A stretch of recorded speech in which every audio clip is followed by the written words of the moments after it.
What's up, eXp? I'm Cameron Cisneros, manager of One eXp. And listen up, it is officially Pride Month, and we are not just doing surface level celebration. We are having a conversation that dives into what it really means to lead with your full identity in an industry that hasn't always made space for it, and why that is not just a personal choice, but the most important strategic advantage that's going to set you apart for the next decade in real estate. And today I am excited to be joined by two incredible leaders who live this every single day. Our chair of the Pride Network, Amanda Miller, and our director of community development, Tammy Cook. I'm so excited to dive into this conversation today, guys. Let's get into it. Excellent. So excited to be here, Cameron. So, Amanda, I want to start off with you. All right.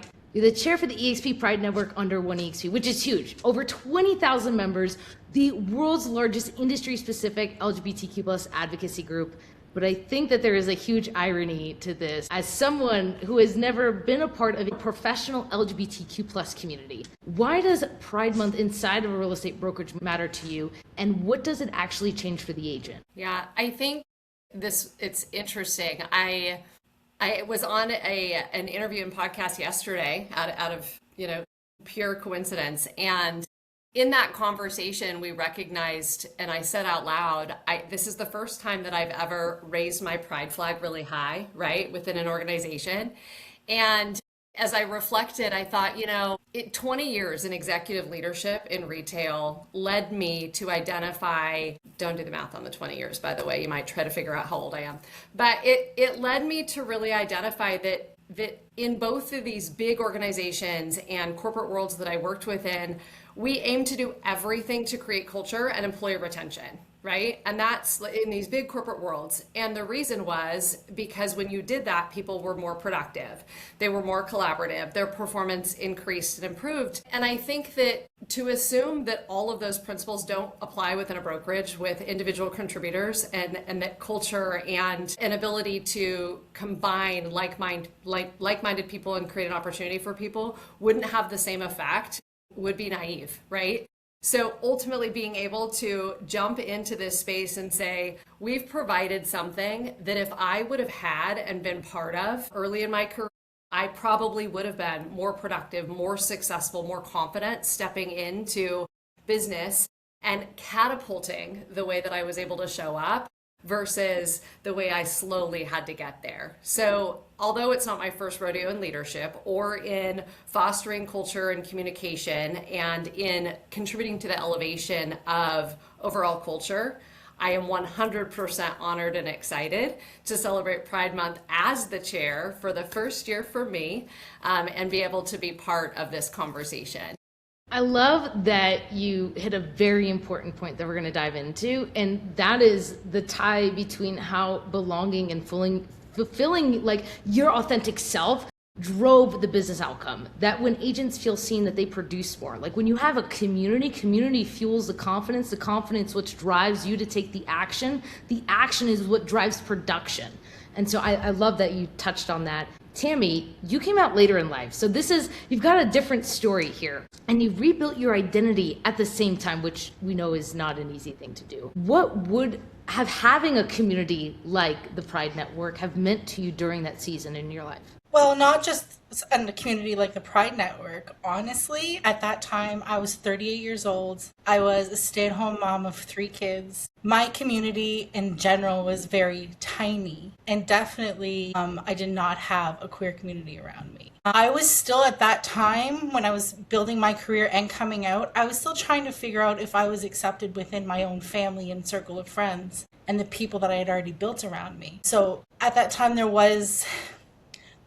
In the brokerage I was with, there was no pride committee or anything like that. So I was just wandering around the world being like, am I okay being out just as a 38-year-old mom? I wasn't even at the place where I could think about how I could incorporate that into my business yet at that time when I was first starting out. So I think had I had access to something like the Pride Network, I think not only would it have changed me professionally, it would have changed me as a human being.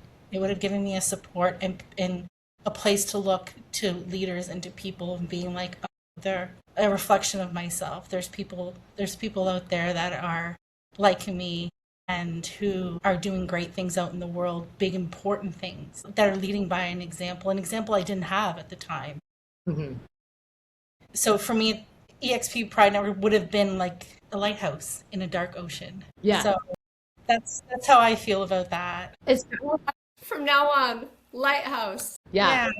So what does it mean to the both of you now that you have it? Tammy, do you want to go first? For me right now, it feels like home. It feels like this little home because I've been looking for that for a while, of professionals like in this industry that are openly queer and doing business and putting it out there so that the people that they want to serve can find them. I didn't see anyone like me doing that. So now that I have the Pride Network, I'm like, oh my gosh, there's so many of these people doing these things, and I don't know, it just makes me really excited. It just feels like home. It feels like I found like a community of people that can not only make me feel like I belong to something, but also show me that there is a space to lead and how important that is in business. Because every business networking event that I go to, they don't talk about it the way that we do. They're not telling us that there's an important place to lead people from who we are. And for me, the words that come to mind are safety aligned with possibility, right? So I think that something changes in the way that you lead and the confidence that you step into when you see other people that may look like you, talk like you, understand you a little bit more, winning. And I think that when there's enough of us in a group, you're no longer the minority, and that the word you used, Cam, was belonging, right? And I think that word in general may have been viewed in the past as like juvenile or childlike, right? I want to fit in, I want to belong, and I think that it resonates with all of us as adults far more than we talk about. So safety and possibility are those are the two big words that I focus in on. It means a lot. Yeah, and it's just so beautiful to see the Pride Network come to life the way that it has over the course of the last couple of years, and you guys sitting at the helm of creating opportunity for agents and really being able to drive malleable changes is truly incredible. So I mean, you guys are already making an indelible impact, and I'm excited for the more things you're going to come out with. And I mean, this Pride Month is bigger than better than we've ever put on, so I'm so excited for you guys to just lead the way this month and for the incredible contributions you're going to make.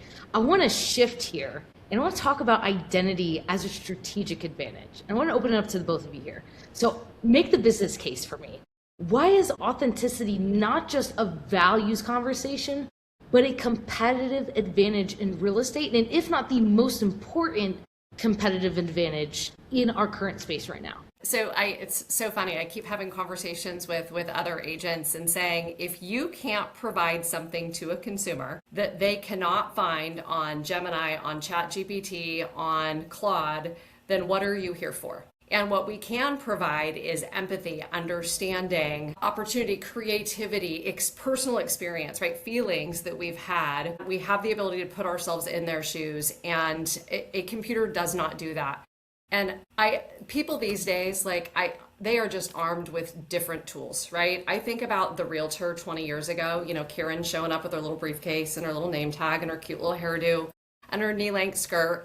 And Karen, the realtor, had her scripts and her vernacular and the words that she used because those were deemed professional, and that's what was expected of a realtor, right? People are smarter than that these days. They connect with different things. They see through that. And I think the moment that we attempt to be something that we're not, people see through you. Our industry is built 100% on trust and relationships. And if you are asking someone to trust you and not showing up as your authentic self in doing so, you are doing not only them, but yourself a disservice. So my case is, if you can't be better than the computer, then what are you even here for? That's a good one. That's literally, like, you stole the words out of my mouth. That's exactly what I was going to say, because people want to know that you are who you say you are, right? And real estate is 100% built on relationships. They want to know that you understand them, you understand their experience. And for me, with the clients that I've attracted since literally putting myself out there, it has been, we're searching for that and we don't know where to find it. So when you put yourself out there and are like, listen, this is who I am, and I'm not afraid to tell everyone who I am in my marketing and in the way that I show up on social. It makes it easier for the folks that are trying to find someone like me to find me. They know that they can be who they are when they're in the middle of making, we all know transactions in real estate is very emotional. People are emotional for all kinds of different reasons. They're scared. They don't know. They don't trust themselves. So if they can pour a little bit more trust into you because of the way that you show up and the way that you connect with them, it just helps them in that transaction a little bit more. And I've definitely had people seek me out because of that. So it definitely helps in the business. Yeah. From my vantage point, tied back to the business model that we said before, like when you are unapologetically yourself, and someone asked me this in an interview last week, they were like, how do you drive culture, and not just as a vanity metric or like a number, but like how do you actually drive real meaningful culture? Like what's the business case? And the business case is that people do business with those that they know, like, and trust, and those that they see themselves in. Mm-hmm.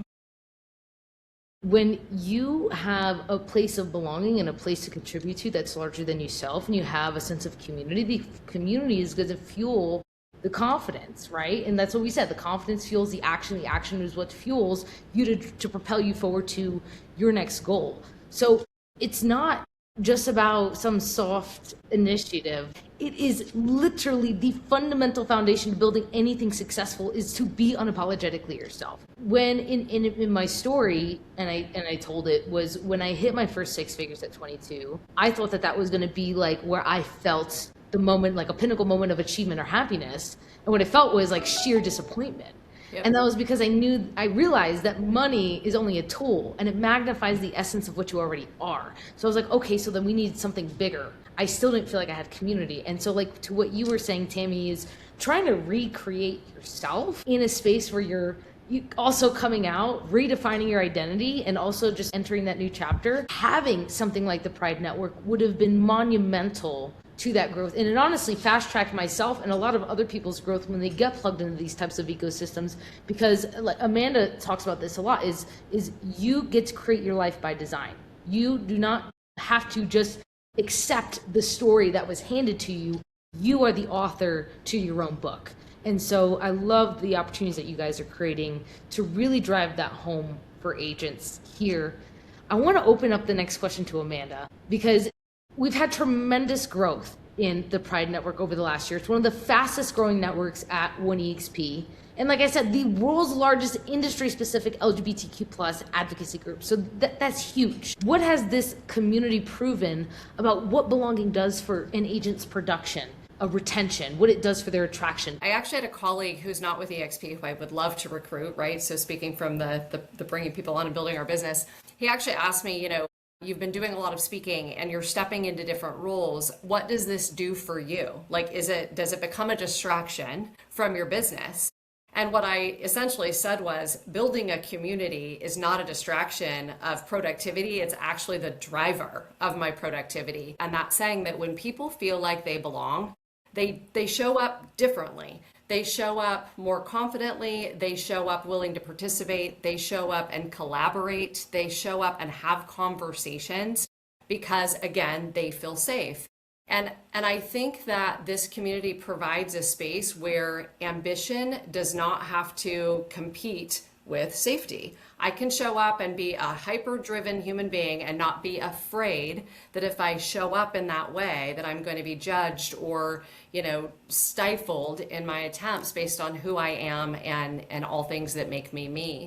So I do think that no matter what, the sense of community, the resources alone, the connections, the proximity, the conversations, the people that I've been able to meet have specifically filled my referral pipeline. I've actually had real business results come from building and participating in this community. Beyond the feeling, right? So yes, we can talk about belonging, we can talk about inclusivity, we can talk about, the feeling aspect of it. But from an actual business perspective, I feel connected, I have access, I have proximity to powerful conversation and learnings, and then I have applicable business results that have come from these relationships across the nation. Like any other community group, or you mentioned the word ecosystem, which I'm going to adopt because I really like that, right? There are trainings and a cadence of those. So you can plug into a once a month training. We have, obviously for Pride, we have conversations such as this and things that you can follow along and participate in from a conversational perspective. I think that the biggest thing that the Pride Network provides is an open space to have dialogue and communicate and open conversations. And not just for the LGBTQ plus community, but for allies and human beings in general. So we are opening the doors to a conversation. You know, I think I said this the last time we jumped on here and spoke, Cam, and that was, I do not personally believe that human beings are bad. I believe that human beings just don't understand one another, and they don't necessarily understand the point of views of one another, and are also afraid to ask because they don't want to offend or be met with defense. And I believe that the Pride Network has the ability to create conversations that move the needle in understanding and education. So yes, do we have monthly trainings? Absolutely, plug into those. Do we have, phone a friend, tag a friend, giveaways on Instagram? Of course we do, but the biggest thing we have is the ability to step into a safe space to have very heavy, real, celebratory, honest conversations. Yes, 100%. And I want to highlight something here. Is I've been a part of the Pride Network for 4 years, and the key correlation that I've seen from a successful agent at Pride Network or at eXp versus maybe an unsuccessful agent is the belonging aspect, right? When we created that ecosystem where agents can truly belong to an economic flywheel, what we call reciprocity, it really turned into an investment for the agent. They were like, I get all of this for free, and all they're asking of me is to literally just show up. Like that is, if not the greatest gift that we can offer to someone who is truly seeking an opportunity to level up in their business, level up in their relations, level up in their career. Tammy, you talk a lot about experience, right?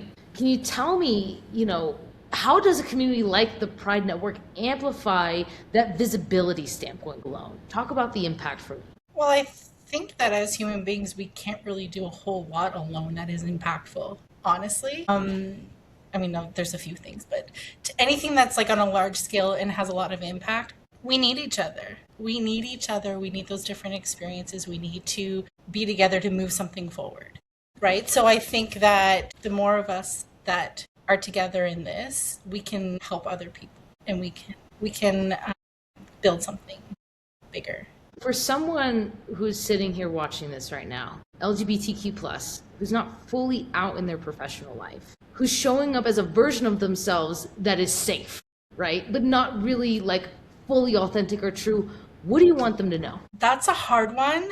And the reason I say it's a hard one is because I don't know if it's kind of the same as when you're not fully yourself out in the world, period. And it kind of felt the same for me in my business when I started. It's like, yes, I was out in my world and I was like comfortable in that for a while. But in my business, I still felt like I felt scared. I couldn't be my powerful, most impactful self in my business because I was holding back. What if I accidentally slipped that and said wife instead of partner, or things like that? So when I just got out with and came out in my business and was like, oh, I'm Moncton's queer realtor. And then I started working with more queer clients, or even like the clients that I had that weren't queer, they knew automatically from the get-go that this is who I am. So it actually empowered me more. I didn't have to hold back and make myself small. I was able to show up and be my full self, and they got that full opportunity to be around me and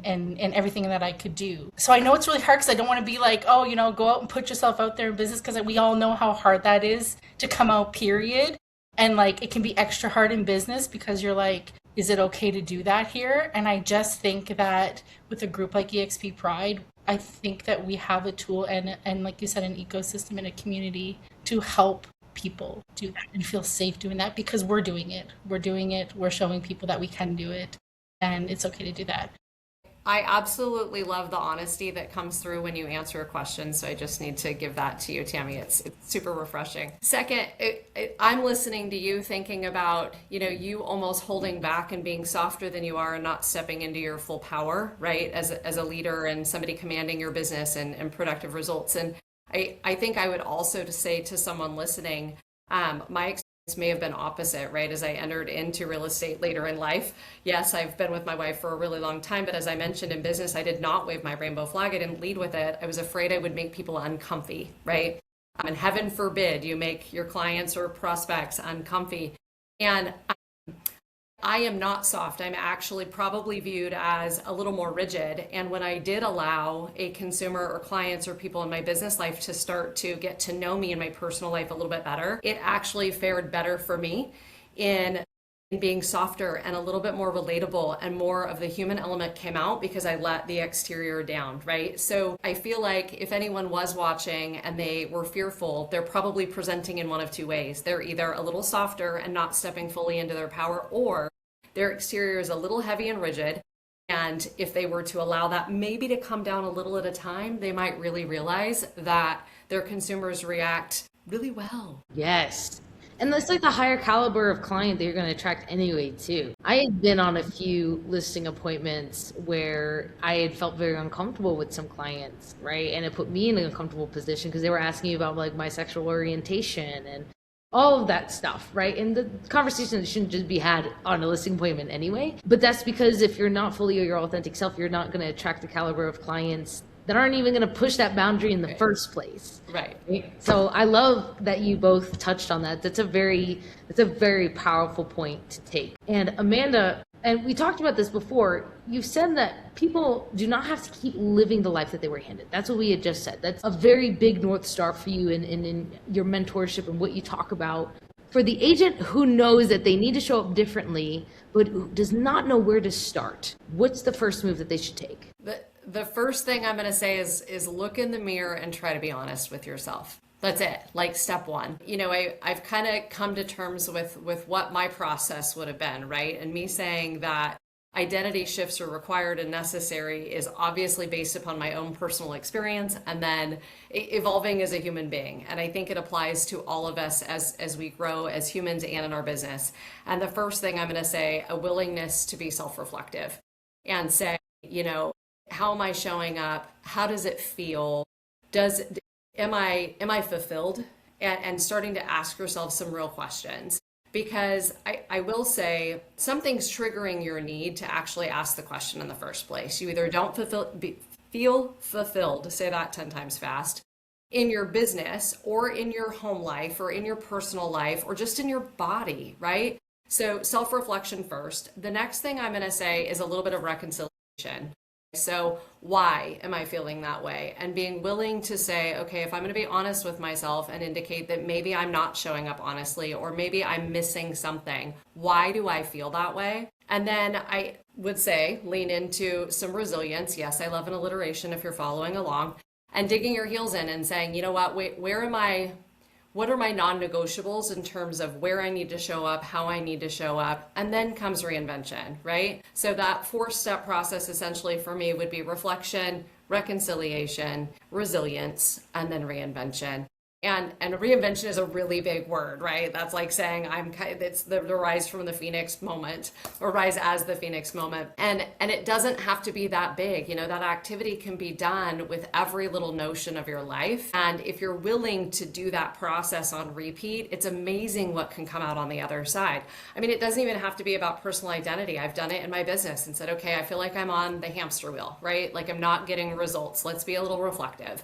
What did I do last week? Okay, was it effective? Why didn't I do A, B, or C? What should I do? Okay, where do I need to dig my heels in and dedicate further? Okay, can I reinvent what this process looks like? So it doesn't need to necessarily just be about, who I am as a human being and, my identity in general, but using that process on repeat and saying, just because somebody said this should work, and just because somebody said this is who you should be or how you should behave, doesn't mean it's true. So a willingness to look in the mirror, toe to toe, and say, honestly, am I happy? Am I fulfilled? Is this working? And why? We need to do that in our whole life. Yeah. Like Four literally steps every day, just be every like, day. are these four things? It's super applicable too. I want to speak on this from my own experience in building in public before I had felt ready and what it meant to show up fully, even imperfectly, and what that did. Because I think the most important, like if I could boil everything down, like at the first place to start is like you said, like the willingness to fail, willing to not be great at something and put the reps in. That's what it's about. And to know, like especially as a young leader, you have to understand, young in any season of your life, I mean, that you're going to have to make decisions and not always know the full certainty of whether it's working. But you have to be willing to take the strategic risk. You have to be willing to take the step. You're not going to feel ready for any opportunity. And imposter syndrome is real. And what I say imposter syndrome is just a lack of reps. If you have imposter syndrome, then you need more reps because that just means you lack the confidence. And what you need is a full-fledged fanatical belief that you are more deserving of success and you are willing to fail more times than more people are willing to try. And that's what's going to take you to the next step. So I think like the culmination of that, but even if you did nothing but just was willing to fail at something enough, long enough, then inevitably if you just didn't accept the circumstance until you achieved your definitive aim, then it's only a matter of when you're going to achieve it, not if. Because a lot of people are like, well, what if I put in X amount of work, but I'm not guaranteed by result? Which is a lot of what we see in real estate. Well, I don't want to make the calls because what if I make all these cold calls and then I don't yield any results and I get cussed out at and I don't make any. So it's like the same principle. So I love that you guys touched on that. I want to bring this to a close here. Amanda, it's Pride Month. We talked about the incredible event. We're super active for the next month. I don't think you're going to get any sleep the next 30 days. You told me I'd be drinking water out of a fire hose, so we're there.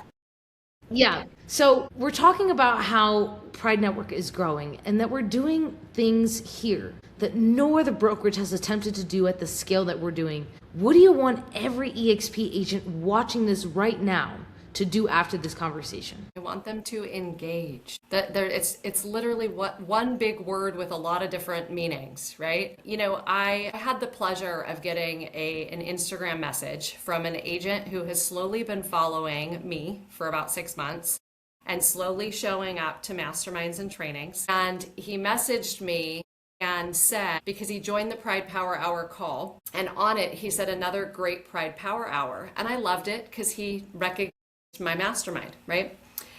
He then responded to me and said, do you know that I second guessed myself and questioned putting the word pride instead of just power hour?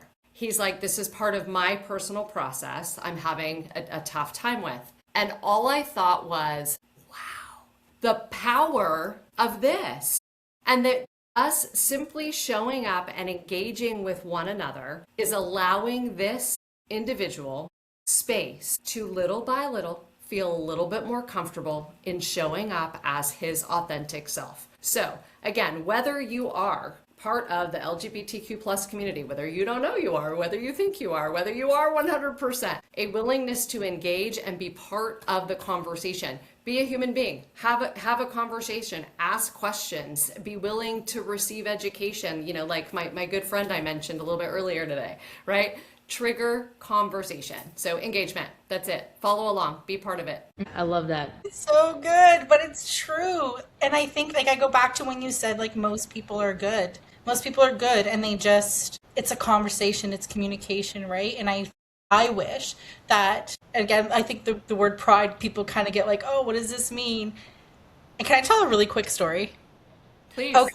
So my mother, born in the 50s, last year asked me what the pride flag was for. And I just said, well, Mom, I said, it can be a lot of things. It can mean a lot of things to a lot of people. I was like, but when someone like yourself has a pride flag, it shows me that I'm safe being who I am with you. And she said, okay. And she lives in this like condo with these like senior citizens. And I go to visit her the next day. I'm bringing her something. And I go up to her door and she has pride flags all in her planters. She has pride flags on her, like magnetized to her door. She has pride flags everywhere. So I knock on the door and I'm like, oh, I see you got some pride flags. And she's like, yeah. She goes, my neighbors are lesbians and I just want them to know that they're safe with me.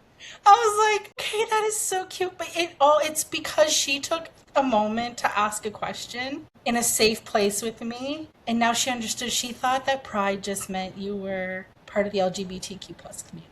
Right. So I know it was just a conversation between my mother and I, but imagine the impact if every eXp agent joined the Pride Network and we could have these types of conversations. It's just education. It's just learning from each other. It's nothing to be scared of, or it doesn't mean anything. It just means that we're here and we're having conversations. We're human beings living different life experiences, and we're just here to learn from each other. And so, yeah, it just made me think of that. I love that. I always say that we're not in the business of changing minds. We're in the business of unifying people. And I think 100%. that is such an important message that you both drive home. And I just thank you guys for your incredible leadership and just you guys championing growth and championing other agents in this space and championing for the general members of the public. And it's just, we need this community, and it's more important than ever that you guys are leading at the helm, right? You guys are demonstrating how important it is to keep diversity in the conversations, that LGBTQ plus deserve a space at our table. They deserve a seat in every conversation. They're deserving of success. They're deserving to be included. And so I just thank you guys for what you guys are doing. I'm really excited for Pride Month and just the kickoff of events. This was an amazing first conversation. So listen up. If you are an eXp agent and you're not plugged into the Pride Network, this is your sign, okay? Not just because it's Pride Month, but because, like these two incredible leaders said, belonging changes everything.